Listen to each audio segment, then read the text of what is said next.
हाय दोस्तों, पीएम किसान सम्मान निधि योजना के अंतर्गत एग्रीकल्चर डिपार्टमेंट के द्वारा एक हाल ही में एक नोटिफिकेशन जारी किया गया है। नोटिफिकेशन के अंतर्गत कुछ अपडेट्स यहाँ पे दिए गए हैं। जिन किसान लाभार्थियों को 16वीं किस्त प्राप्त नहीं हुई है, साथ ही जिन्होंने नया आवेदन यहाँ पे किया है और उन नए आवेदन के अंतर्गत उन्हें भी किस्त की यहाँ पे प्राप्त नहीं हुई है, तो उनके बारे में हम कंप्लीट प्रोसेस आज की इस वीडियो में बताने वाले हैं। साथ ही एग्रीकल्चर डिपार्टमेंट के द्वारा जो नोटिफिकेशन हमें जारी किया गया है, उसमें कुछ घटक यहाँ पे बताए गए हैं। उन घटकों पे भी यहाँ हम चर्चा करने वाले हैं। साथ ही इस वीडियो में ये भी बताने वाले हैं कि जिन्होंने आवेदन यहाँ पे नया आवेदन किया है और उन्हें भी किस्त क्यों नहीं प्राप्त हुई है, साथ ही इस वीडियो में कंप्लीट प्रोसेस आज की इस वीडियो में बताने वाले हैं। एग्रीकल्चर डिपार्टमेंट के द्वारा जो नोटिफिकेशन यहाँ पे जारी किया गया है, इसमें लिखा गया है कि पीएम किसान सम्मान निधि योजना में अपने रजिस्ट्रेशन से पहले सभी निम्न विधियों का ध्यान रखें ताकि उन्हें पंजीकरण सफल हो सके। पीएम किसान सम्मान निधि योजना के अंतर्गत आपको अपनी किस्त यहाँ पे प्राप्त करनी है, तो आपको सर्वप्रथम निम्न बिंदुओं पर आपको यहाँ पे ध्यान रखना है। यहाँ पे लिखा हुआ है कि मेरा पीएम किसान योजना का आवेदन रिजेक्ट क्यों हुआ, या फिर आपको 16वीं किस्त क्यों नहीं प्राप्त हुई। उस वीडियो पे बिंदुओं पर हम चर्चा करने वाले हैं। यदि आपके बैंक डिटेल यहाँ पे गलत है, तो इस कारण भी आपको यहाँ पे आपका आवेदन रिजेक्ट हो सकता है और नेक्स्ट किस्त आपको यहाँ पे प्राप्त नहीं हो सकती।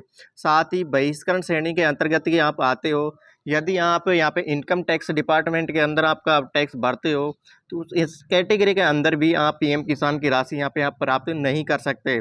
साथ ही यदि आप आधार कार्ड के द्वारा आपका बैंक खाता यहाँ पे लिंक नहीं है, उस स्थिति में भी आपको अपना पीएम किसान का यहाँ पे जो पैसा है वो समय समय पर नहीं मिल पाता है। इसलिए सभी किसान लाभार्थियों से मेरा निवेदन है कि आपको अपना बैंक खाता का सीडिंग अवश्य कराएं। साथ ही उसमें बैंक की ईकेवाईसी भी कंप्लीट रखें।